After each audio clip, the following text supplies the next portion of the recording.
What if Ned Stark had convinced Jon Snow not to join the Night's Watch? Let's dive deep into this intriguing possibility. If this video reaches 3,000 likes, we'll create a part 2. For generations, the Starks have manned the wall, upholding their duty to the realm. Ned Stark watches Jon Snow intently, realizing that this may be the last time they see each other. Benjen had told him that Jon was eager, begging for the honor of taking the Black. But words spoken in the warmth of Winterfell often change once faced with the cold, harsh reality of the wall. Ned cannot let Jon leave without ensuring this is what he truly wants. "Are you certain this is the path you desire?" Ned asks. "It's a lonely life at the wall.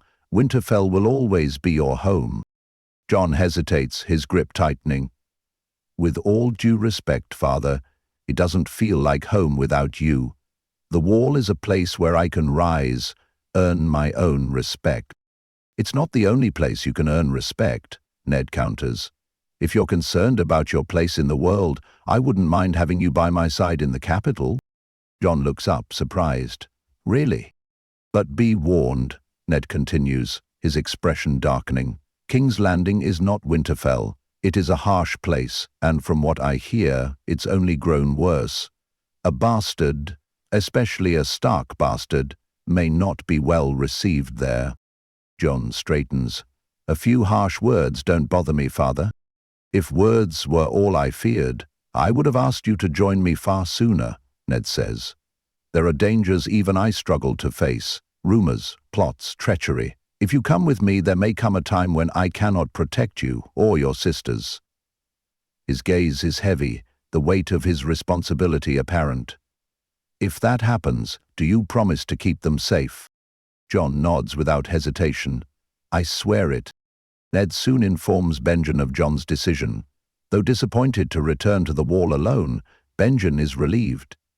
He wishes them well as they depart for King's Landing. Their journey south, however, quickly turns tumultuous. When Nymeria bites Joffrey's hand, Cersei demands retribution. With Nymeria missing, Lady, the direwolf belonging to Sansa, pays the price. Ghost is nearly executed as well, but Jon intervenes.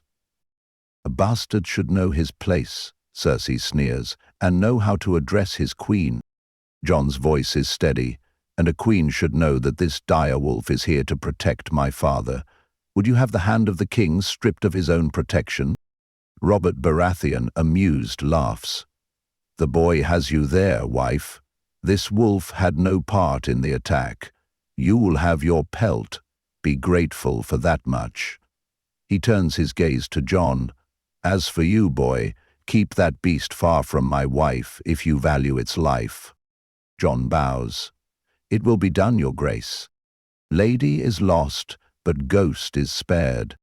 Upon arriving at King's Landing, Ned is quickly thrown into the chaos of politics, serving as hand to an increasingly unstable Robert. Meanwhile, Jon finds himself alone in the capital. Taking his father's words to heart, he spends time with Jory Castle and the Stark guardsmen, training and observing the court's dangers firsthand. When the Lannisters attack Ned's men on the Ruby Ford, Jon realizes just how treacherous the capital is. Jory, noting Jon's growing skill, encourages him to train with the knights arriving for the Hands tourney. It is during these training sessions that Jon first meets Sir Davos Seaworth. One evening, as Jon trains in the Red Keep's empty courtyard, he hears footsteps behind him. "Not bad for a young wolf," Davos remarks, holding a practice sword. Jon tenses, but Ghost surprisingly relaxes at the smuggler's presence. "Do you want to spar, Sir Davos?" Davos smirks. "I'd be poor competition. You'd be better off with that straw dummy." "Don't hold back on my account," Jon challenges. The two exchange blows, Jon pressing forward with youthful determination. At first it seems he has the upper hand. Davos struggles against his strength. But then, with a well-placed maneuver, Davos sweeps Jon's legs from under him, sending him to the ground.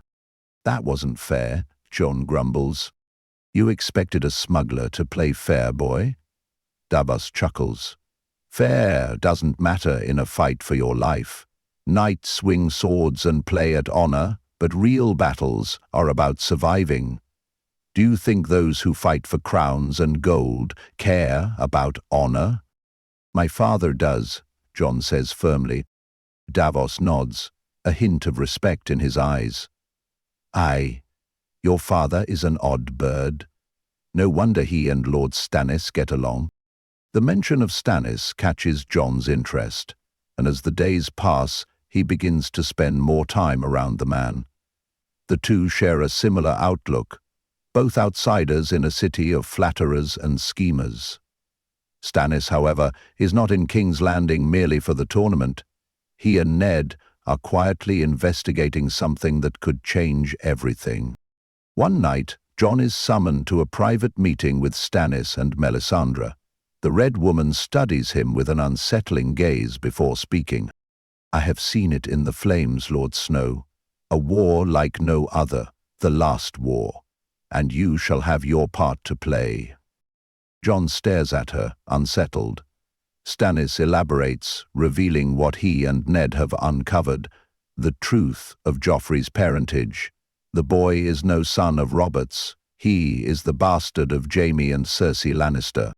Jon reels from the revelation. Why are you telling me this? Because war is coming, Stannis says grimly.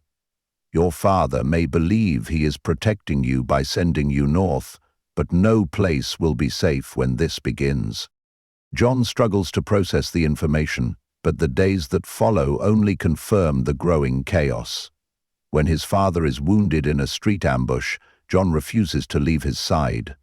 Even as Ned urges him to take his sisters and flee, Jon insists that his place is here.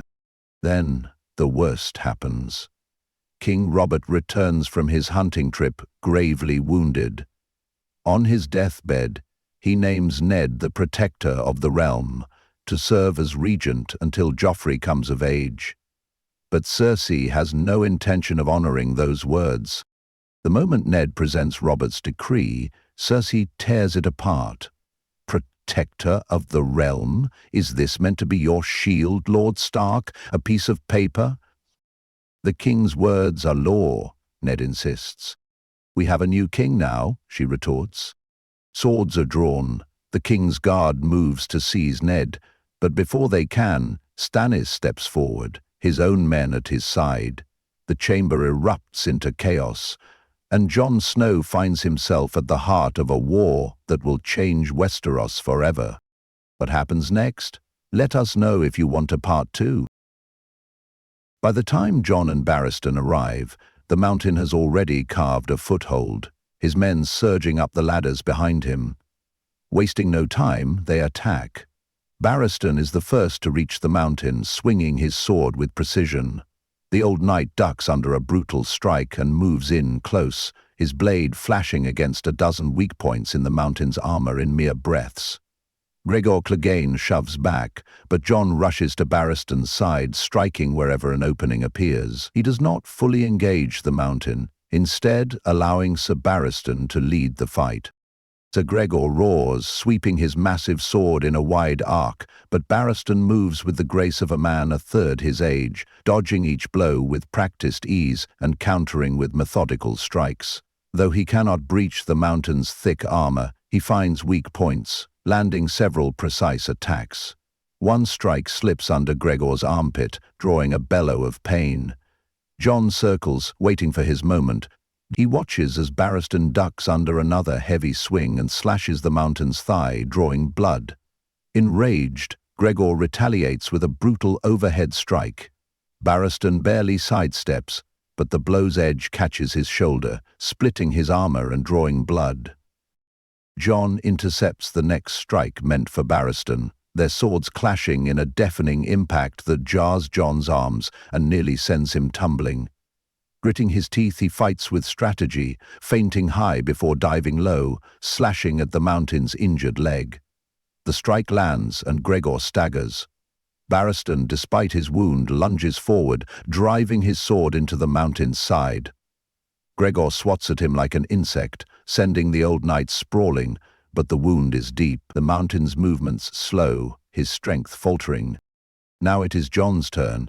He steps in, dodging Gregor's sluggish swing, and thrusts his sword upward into an unprotected gap in the mountain's armor, sending the massive warrior crashing to the ground. As Gregor struggles, Jon frees a dagger and drives it between the slits of Sir Gregor's helmet.